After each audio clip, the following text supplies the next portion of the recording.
जय हिंद दोस्तों, बहुत बहुत स्वागत है आप सभी का हमारी आज की इस वीडियो में। तो आज की इस वीडियो में हम आप सभी को बताएंगे जो ग्रहों से संबंधित केपलर के नियम हैं, इनके बारे में हम इस वीडियो में आपको बताएंगे। तो ये जो वीडियो है बहुत ही इम्पोर्टेंट है। जो भी बच्चे क्लास 11 में हैं उनके लिए ये नियम जो है बहुत ही इम्पोर्टेंट है। तो आप सभी वीडियो को पूरा ध्यान से देखिएगा और आशा करता हूँ आपको वीडियो अच्छी लगेगी। और वीडियो पसंद आए तो इसे लाइक कीजिए और यदि आप हमारे चैनल पर नए हैं तो इसे सब्सक्राइब कर लीजिए, क्योंकि ऐसी वीडियो आपको इस चैनल पर मिलती रहेंगी। तो चलिए हम देखते हैं, चलिए हम वीडियो को स्टार्ट करते हैं।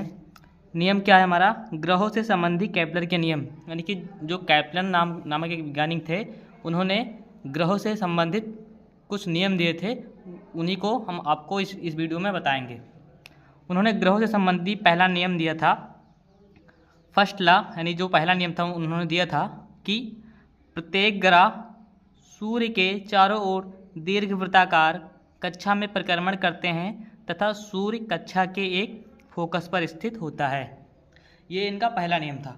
अब इस नियम में क्या बताया गया है, चलिए हम आपको बताते हैं कि प्रत्येक ग्रह सूर्य के चारों ओर दीर्घवृत्ताकार कक्षा में परिक्रमण करते हैं। अब दीर्घवृत्ताकार कक्षा क्या होती है? हम सभी जानते हैं कि जो इस प्रकार की कक्षा होती है हमारी, ये हमारी वृत्तीय कक्षा होती है। तो हम अभी तक इसी के बारे में जानते हैं, इसको हम वृत्तीय कक्षा कहते हैं। वृत्त यानी कि ये एक वृत्त है, तो इस प्रकार की कक्षा को हम वृत्तीय कक्षा कहते हैं। अब इन्होंने बताया है कि जो ग्रह हैं सूर्य, प्रत्येक ग्रह जो हैं वो सूर्य के चारों ओर दीर्घवृत्ताकार कक्षा में परिक्रमण करते हैं। अब दीर्घवृत्ताकार कक्षा किस प्रकार की होती है? ये कुछ इस प्रकार की होती है हमारी दीर्घवृत्ताकार कक्षा। ये हमारी दीर्घवृत्ताकार कक्षा है। इसमें दो नाभिक होते हैं या दो फोकस होते हैं इसमें। ये हमारी दीर्घवृत्ताकार कक्षा है। अब इस नियम में क्या बताया है इन्होंने कि प्रत्येक ग्रह सूर्य के चारों ओर दीर्घवृत्ताकार कक्षा में परिक्रमण करते हैं तथा सूर्य कक्षा के एक फोकस पर स्थित होता है। ये हमारी दीर्घवृत्ताकार कक्षा हो गई। और मान लीजिए यहाँ पर कहीं हमारा सूर्य है, यहाँ पर हमारा कहीं सूर्य है, तो जो इसके चारों ओर जो ग्रह होंगे वो इस शेप में, मतलब इसके चारों ओर दीर्घवृत्ताकार कक्षा में चक्कर लगाएंगे। तो ये हमारा था पहला नियम इनका था कि जो प्रत्येक ग्रह होते हैं वो सूर्य के चारों ओर एक दीर्घवृत्ताकार कक्षा में चक्कर लगाते हैं। ये थी हमारा वृत्तीय कक्षा और ये है हमारा दीर्घवृत्ताकार कक्षा। इसमें दो फोकस होते हैं, सूर्य हमारा यहाँ पर कहीं होगा या फिर यहाँ पर कहीं होगा। तो यहाँ पर सूर्य है, तो इसके चारों ओर जो ग्रह हैं वो दीर्घवृत्ताकार कक्षा में चक्कर लगा रहे हैं। तो ये था हमारा पहला नियम। दूसरा नियम हम देखेंगे, किसी ग्रह को सूर्य से मिलाने वाली रेखा समान समयांतरालों में समान क्षेत्रफल तय करती है, अर्थात ग्रह की क्षेत्रीय चाल जो है वो नियत रहती है।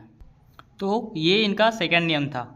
इन्होंने क्या बताया, चलिए हम आपको समझाते हैं कि इन्होंने बताया कि किसी ग्रह को सूर्य से मिलाने वाली रेखा समान समयांतरालों में समान क्षेत्रफल तय करती है, अर्थात ग्रह की क्षेत्रीय चाल नियत होती है।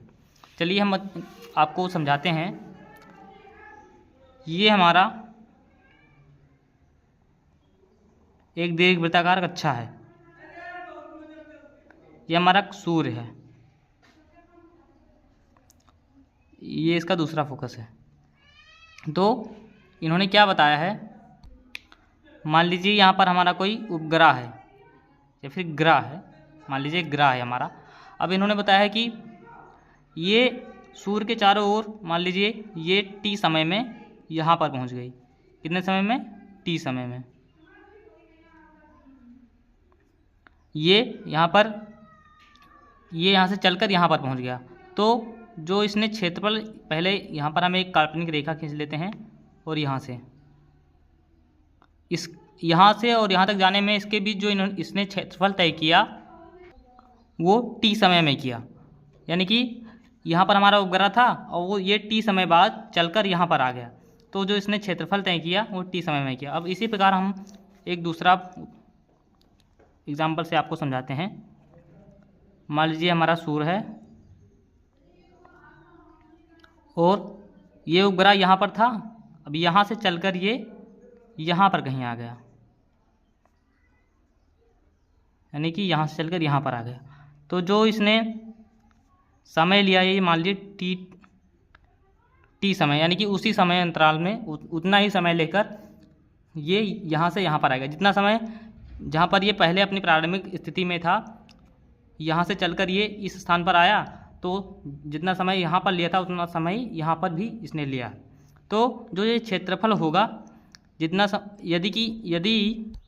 यदि एक ग्रह समान समय अंतराल में, जैसे कि समान समय अंतराल मान यहाँ जो समय है वो समान है, तो यदि एक ग्रह समान समय अंतराल में जितना क्षेत्रफल तय करेगा और उतना ही समय में और उसके आगे जितना क्षेत्रफल तय करेगा, वो क्षेत्रफल जो होगा हमारा समान रहेगा। मान लीजिए ये क्षेत्रफल हमारा था ये 1, ये हमारा है ये 2, तो जो यहाँ पर ये 1 और ये 2 होंगे वो बराबर होंगे।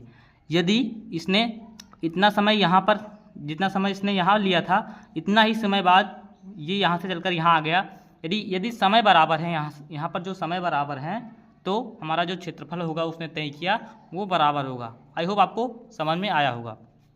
फिर से समझते हैं हम एक बार। मान लीजिए हमारा ये सूर्य है, ये इसका दूसरा फोकस है, ये एक दीर्घवृत्ताकार कक्षा है, यहाँ पर एक उपग्रह है। ये उपग्रह क्या करता है, ग्रह है, ये ग्रह क्या करता है, सूर्य के चारों चक्कर लगाएगा। तो मान लीजिए ये यहाँ पर अपने प्रारंभिक स्थिति में यहाँ पर था और टी समय बाद ये इस स्थिति मतलब यहाँ से चलकर यहाँ पर आ गया। तो मान लीजिए ये टी समय बाद यहाँ पर आ गया, तो जो यहाँ से यहाँ तक जाने में इसने जो क्षेत्रफल तय किया, अब मान लीजिए हमने फिर यहाँ से इसको उसी समय बाद जितना समय उसने यहाँ से यहाँ जाने में लिया था, उतने ही समय में ये यहाँ से यहाँ तक आ गया। तो जो ये क्षेत्रफल था और ये क्षेत्रफल था, यदि समय जो है बराबर है, तो जो इसके दोनों क्षेत्रफल जो होंगे वो बराबर होंगे। यही इस नियम में बताया गया है।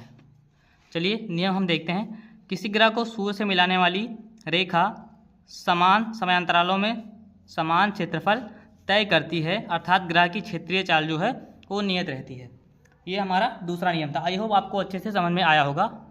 अब हम बढ़ेंगे तीसरे नियम की तरफ।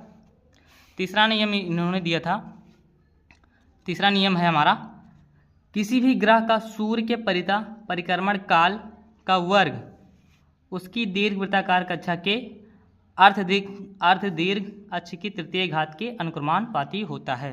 फिर से देखते हैं एक बार। किसी भी ग्रह का सूर्य के परिक्रमण काल का वर्ग उसकी दीर्घवृत्ताकार कक्षा के अर्ध दीर्घ अक्ष की तृतीय घात के अनुक्रमानुपाती होता है।